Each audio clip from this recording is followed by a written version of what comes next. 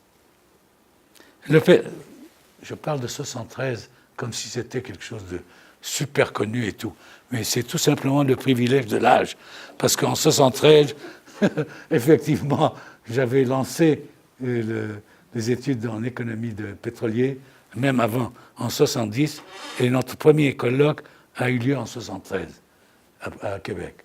Un colloque international dans un pays, dans une province, qui ne produit pas, qui consomme pas beaucoup, qui n'a pas de compagnie pétrolière. Le SOKIP, bon, ben, c'est une pseudo-compagnie. Il ne faut pas raconter d'histoire. Alors, mais malgré ça, c'était très important cette idée, parce qu'on réunissait les gens dans une province, dans un pays, dans une ville qui n'est pas du côté des producteurs, ni du côté des consommateurs, ni du côté de l'OPEP, ni du côté des grandes compagnies. Elle était neutre. Elle ne pouvait pas ne pas être neutre. Et c'est pour ça que ça a marché et les gens venaient des deux côtés, chacun voulant défendre son point de vue. Bon, alors je disais qu'en 1973, 60% du bilan énergétique était pétrole. Je parle du bilan énergétique mondial, la tarte énergétique mondiale, comme on dit. C'était 60%, c'était pétrole. Le charbon, 20%, le gaz naturel, 10%. Et le 10% restant était réparti entre l'hydroélectricité, le nucléaire et le reste. Aujourd'hui, le pétrole occupe 35%. 35%. C'est-à-dire presque la moitié. Avec 29% pour le charbon, augmentation du charbon. 24% de gaz naturel, augmentation du gaz naturel. 7% de l'hydro et 6% pour le nucléaire. La conclusion qui saute aux yeux est que même si le pétrole demeure la source principale du bilan énergétique, sa part entre 1973 et aujourd'hui est presque divisée par 2. Et ça vient d'où? De la substitution. Et la substitution vient d'où? De la dynamique ou la dialectique entre épuisement physique et épuisement économique. Ce que j'ai indiqué.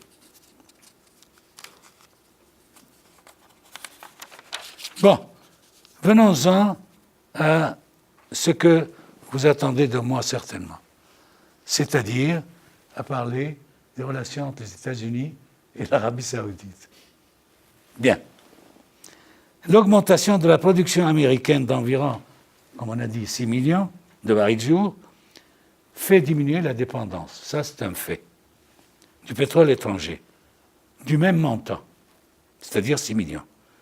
Sauf que cette baisse de la dépendance ne touche en rien l'Arabie saoudite, puisque l'Arabie saoudite n'exporte rien vers les États-Unis. Bon. Alors d'où les États-Unis cherchent leur pétrole? De l'étranger, je veux dire.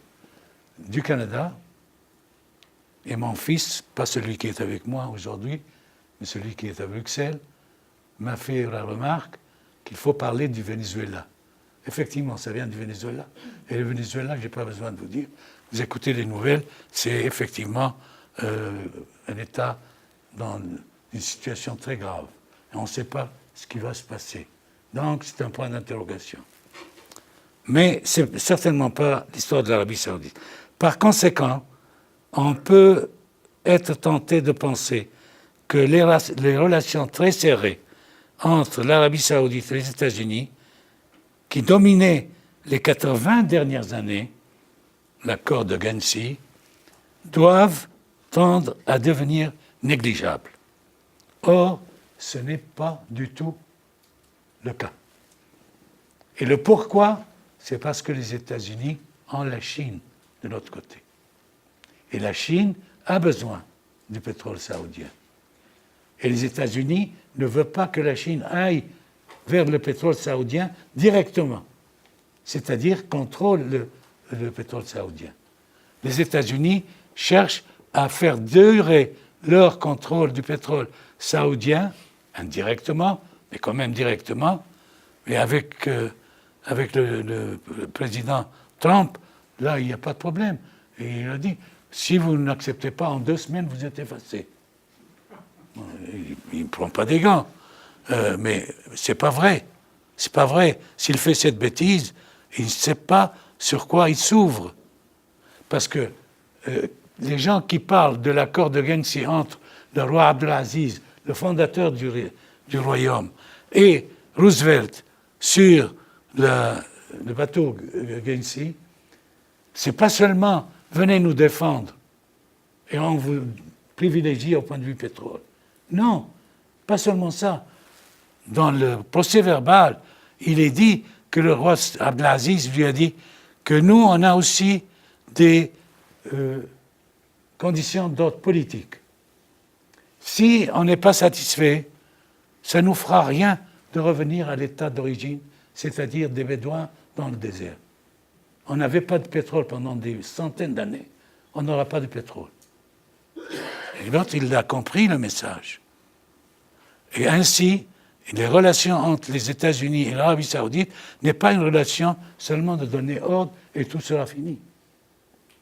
C'est-à-dire, je n'ai pas dit que les États-Unis, que l'Arabie saoudite peut concurrencer les États-Unis, non. Mais elle peut embêter les États-Unis si elle se trouve être embêtée. Or, qu'est-ce qui s'est produit? Il s'est produit, et c'est là où je veux en venir, que Trump a demandé publiquement, comme il fait surtout, il n'y a rien de caché, pour dire à l'Arabie saoudite de baisser son prix. Baisser son prix à l'Arabie saoudite veut dire baisser le prix de l'OPEP. Parce que c'est elle qui est le gros joueur de l'OPEP. Attendez, entre parenthèses, il y a eu un moment où les États-Unis ont demandé de hausser le prix à l'Arabie saoudite. Je vous le dirai. Alors il faut baisser les prix. Pour baisser les prix, il faut que l'Arabie saoudite augmente sa production. Or, si elle augmente sa production, et les autres maintiennent leur production à la hausse, parce que les prix ont baissé, pour avoir le même revenu, ou presque, eh bien, le marché va être à la baisse. Pourquoi Trump a demandé ça? Pour quelle raison? Il y a multiples raisons. Je commence par la moins citée. C'est que Trump, si vous réfléchissez un peu, peut-être j'ai tort, hein, sur les décisions qu'il prend dans n'importe quel sujet. Rares sont les gens qui sont attirés par la raison interne qui le pousse à prendre ces décisions. C'est-à-dire, ce qu'il cherche à faire, c'est avoir les gens qui ont voté pour lui. Alors, il veut que les prix baissent pour que les prix du pétrole baissent chez le consommateur. Et alors, le consommateur, quand il s'agit de renouveler la présidence, il renouvelle la présidence de... Ce sera une des raisons pour renouveler le mandat de Trump. Et il fait ça, comme ça, tout le temps. Et il ne faut pas oublier de regarder l'impact intérieur des décisions qu'il prend. Mais il y en a d'autres décisions, d'autres facteurs. De la volonté de Trump de vouloir baisser le prix du pétrole. Un, c'est de lutter contre l'Iran, c'est-à-dire, d'abord, boycotter l'Iran, ça on l'a dit, mais il y a des pays qui ne sont pas boycottés. Par exemple, l'Iran peut vendre à la Chine. Mais à combien elle va vendre à la Chine? Si les prix mondiaux baissent drastiquement, elle va vendre à la baisse. Alors, ça donne des situations abracadabrantes, parce que la Chine reçoit son pétrole à prix bas, ce qui lui permet de lutter contre le manque de croissance. Donc, ça fait l'affaire de la Chine, mais en même temps, ça ne fait pas l'affaire de l'Iran. Et ça ne fait pas l'affaire des autres pays de l'OPEP. Bien. Alors, raison interne, raison contre l'Iran et raison pour la Chine, mais pour la Chine, pour contrôler le pétrole. Mais la Chine va bénéficier monétairement de la baisse des prix. Alors il y a des contradictions dans tout ça. Et je suis arrivé à un moment donné, dans mes réflexions, à, effectivement, je vous l'avoue, à ne pas comprendre où va ce monsieur. J'essaye de voir, mais je ne vois pas, enfin. Parce que chaque chose a des résonances, a des répercussions. Alors, si on ne regarde pas tout, on regarde uniquement un côté, c'est pas suffisant. Bon. Mais ça vous donne tout simplement l'intérêt des États-Unis à être toujours en commande indirecte de l'Arabie saoudite. Je vous ai promis de vous dire 2 mots parce que quand les États-Unis ont demandé la hausse des prix et non pas la baisse. Permettez-moi de faire cette référence. J'étais en France, à Paris, et à donner une communication, un colloque sur la fixation des prix du pétrole. Et c'était en 84, 85, 84, 85. Le NYMEX était ouvert. Alors, par simple application de la simple théorie économique, qui est la théorie de la rente de Ricardo, j'ai conclu que s'il y a concurrence entre les pays de l'OPEP, avec l'Arabie saoudite, bien sûr, eh bien, les prix vont baisser, et ils peuvent baisser jusqu'à $5 le baril. Pourquoi? Mais parce que le coût du baril en Arabie saoudite était de $1. Donc $5, c'est très bien. Et le coût en mer du Nord était de $14. Donc l'Arabie saoudite fait effectivement la différence entre les deux sur un marché concurrentiel. Vous connaissez le dessin par cœur. Bon. Or, l'Arabie saoudite, à l'époque, c'était Yamani, le ministre du pétrole.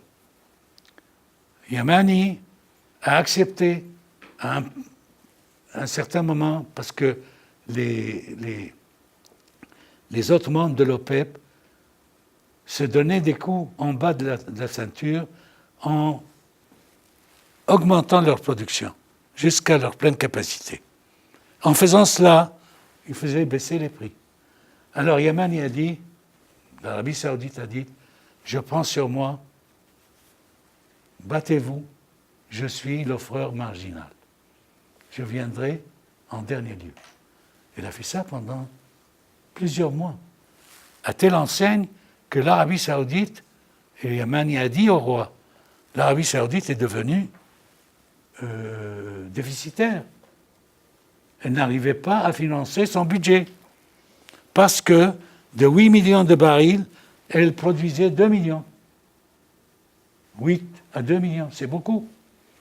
Alors, Yamani a dit il faut changer de politique. Ces gens-là ne veulent pas comprendre, ces gens, c'est-à-dire les autres membres de l'OPEP, ne veulent pas comprendre que s'ils ne font pas attention et s'ils ne respectent pas le quota, eh bien, on va tous à la dérive. Et alors, pour leur apprendre ça, j'ouvre les robinets. Il a ouvert les robinets. Et moi, je discutais, je parlais quand les robinets étaient ouverts. Alors, j'ai dit 5. S'il continue à laisser les robinets ouverts. Et il se trouve que dans la salle, il y avait la correspondante du journal Le Monde. Le lendemain, je revenais vers Québec, le journal Le Monde titrait en première page « Le prix du pétrole à $5 le baril ».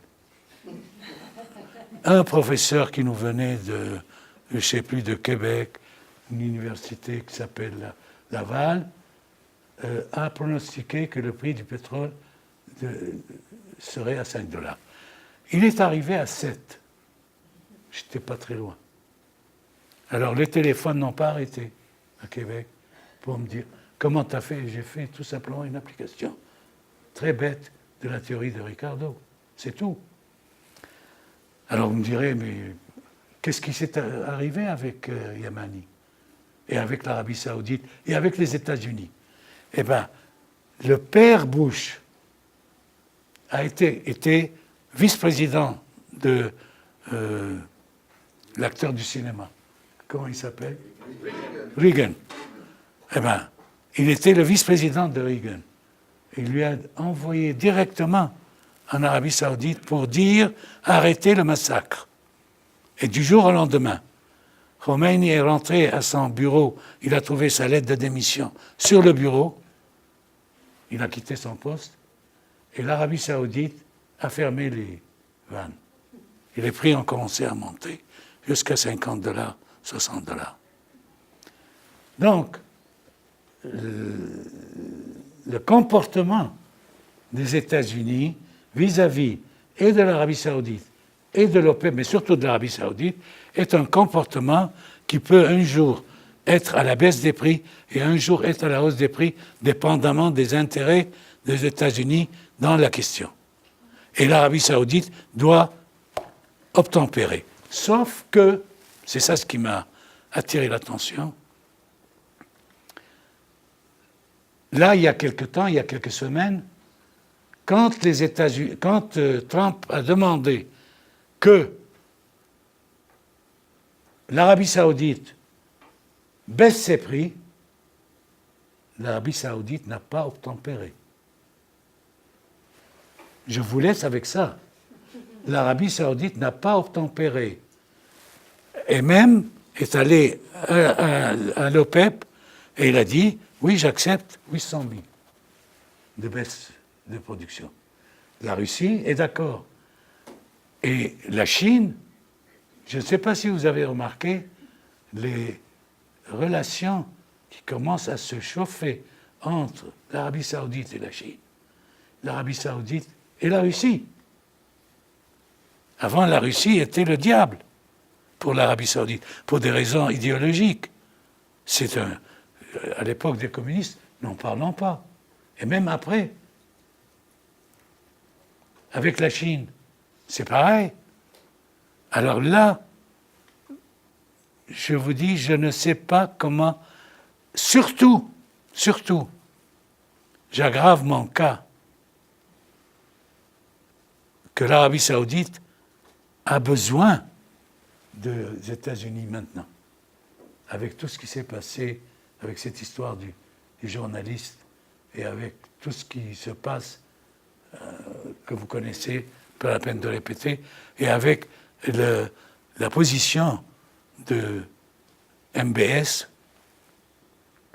ben, tout ça demande un appui. Or, ils sont allés au-delà de cet appui. Alors, comment on explique ça? Et Trump n'a plus parlé de cette affaire. Mais il a continué à seconder l'Arabie Saoudite. La dernière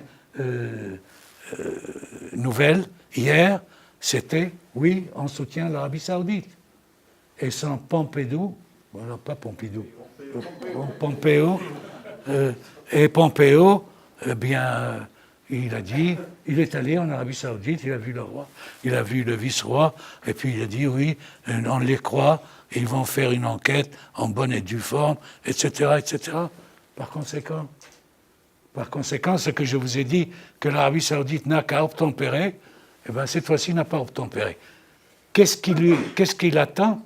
J'en sais rien.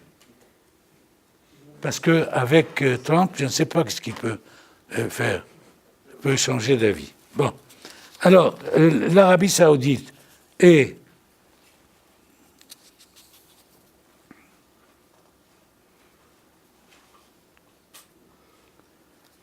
alors, bien entendu, tout ça est truffé de contradictions. Quand vous...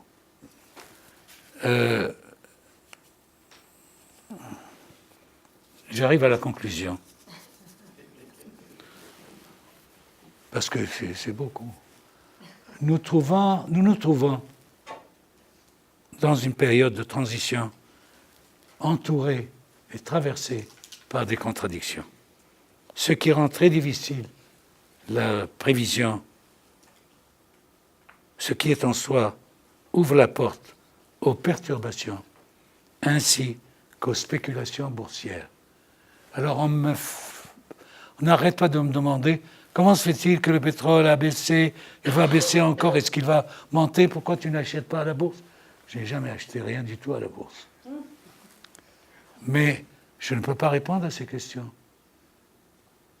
La seule chose que je peux répondre, c'est que la bourse, c'est le court terme, l'immédiat. Or, cet immédiat est rattaché à des spéculations sur ce qui va se produire, ce qui va se passer.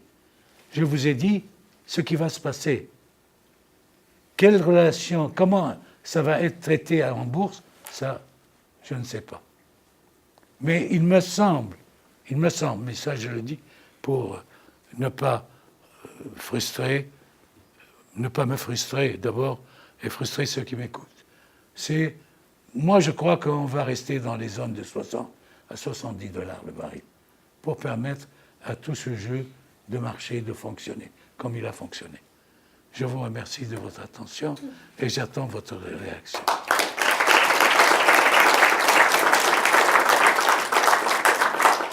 Merci beaucoup, Monsieur Ayoub, très intéressant. On a passé l'heure, mais évidemment, ceux qui veulent poser des questions peuvent le faire. Comme on enregistre, on va vous demander de parler dans le micro, mais j'accueillerai avec plaisir des questions, s'il y en a.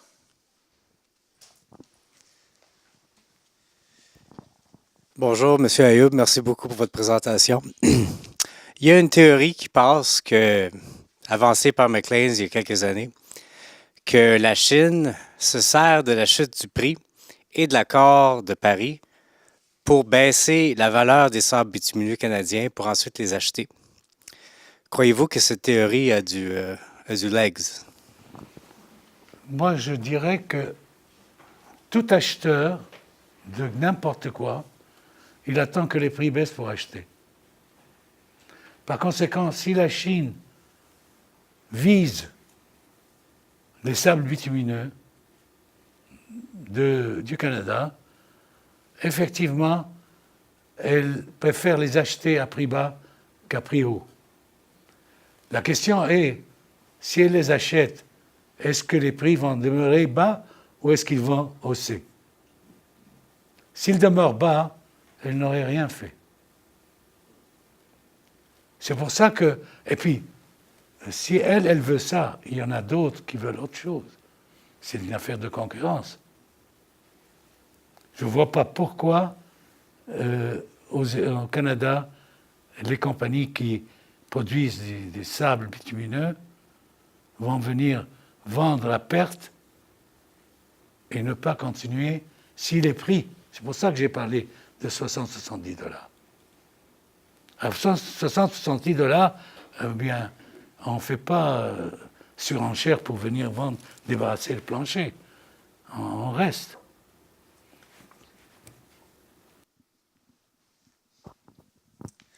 Moi, j'ai une question pour vous. Parmi les pays producteurs de pétrole, il y a la Norvège, qui est probablement le pays producteur de pétrole qui a la politique climatique la plus agressive. Et donc, qui cherche le plus agressivement les substituts à se débarrasser du pétrole, ce qui, dans un sens, peut avoir du sens, parce qu'ils disent on va garder tout le pétrole pour les autres, pour avoir les revenus en faisant les bonnes choses chez nous, et ne pas l'utiliser en économisant pour la vendre, ou pourrait paraître se dire on coupe le marché, parce que si on a du succès, finalement il n'y aura plus de pétrole. Comment est-ce que vous interprétez les actions de la Norvège? D'abord, la Norvège a eu une politique très intelligente, vous le savez. C'est elle qui a créé le premier, à mon avis, si je ne me trompe pas, caisse pour les générations futures. Chose qui est excellente et qui dénote une vision de l'avenir. Donc ça ne m'étonne pas que, par exemple, tous les pays producteurs, surtout les pays du Golfe, doivent, et ils sont en train de, par exemple les Émirats font des travaux concernant le solaire. Parce que, effectivement, vous demandez à quelqu'un qui n'est pas un super prix Nobel de toutes ces choses-là, et vous lui dites, j'habite l'Arabie Saoudite, et en Arabie Saoudite, il y a le pétrole, il y a le soleil. Bon, si vous dites que le pétrole va vers l'épuisement, qu'est-ce que je cherche? Je cherche à profiter du soleil. Et je fais effectivement l'industrie soleil. C'est ça ce que semble vouloir dire le vice-roi. Semble vouloir dire. Est-ce qu'il est capable de le faire? J'en sais rien. Mais donc, pour revenir à votre question, ça ne m'étonne pas, oui, que la Norvège cherche à se substituer parce qu'elle cherche à avoir la rente qu'elle a actuellement sur le pétrole. C'est un pays rentier, mais un pays rentier intelligent. Je regarde mon collègue et je ne veux pas parler de l'Algérie, mais combien de fois j'ai dit aux Algériens quand ils m'invitaient chez eux, mais il faut investir autre chose que l'industrie lourde. Ça, je parle il y a très longtemps, au temps d'Amsterdam. Mais effectivement, l'Algérie aurait pu, par exemple, investir dans des substituts au pétrole, au gaz. L'Arabie Saoudite, la même chose. Les Émirats, la même chose. J'ai dit 2 mots concernant le Venezuela pour faire plaisir à mon fils. Mais bon, le Venezuela, comment peut-on comprendre ça? Quand l'ancien président est allé s'amouracher de Fidel Castro. Voilà. Alors, Fidel Castro, il voulait l'appliquer, exact, textuellement chez lui. Alors, il a appliqué chez lui, il a appauvri tout le monde. Il a appauvri le pays.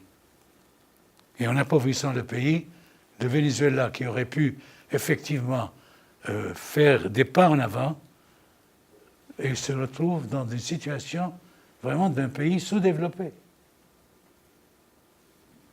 Par conséquent, ce que je veux dire, c'est banal, mais important. Il ne faut pas seulement avoir du pétrole, il faut avoir un peu de jugeote aussi. C'est une très bonne conclusion. Ah, on a une dernière question. On va prendre une dernière question et on conclura après. Merci beaucoup de votre présence puis votre présentation. Concernant le même économiste de la banque qu'on nommera pas, il a aussi fait une prédiction plus récemment concernant la bulle du carbone, le fait que les substituts effectivement se répandent de plus en plus vite avec l'ouverture de la Gigafactory à Shanghai cette semaine ou la semaine passée. Est-ce que vous voyez que ces prédictions de cette bulle dans le marché sont plus réalistes que ces prédictions de le peak oil? Ah, mais je veux vous décevoir parce que je ne connais pas les bulles. Je ne sais rien du tout sur les bulles. C'est des bulles de quoi? C'est les bulles qu'on souffle comme ça et sortent des bulles.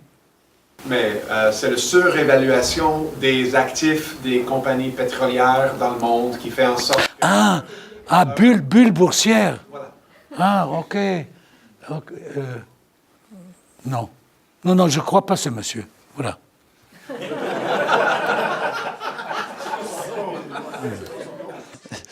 Merci beaucoup. Alors, joignez-moi s'il vous plaît pour remercier une fois de plus Monsieur Ayoub.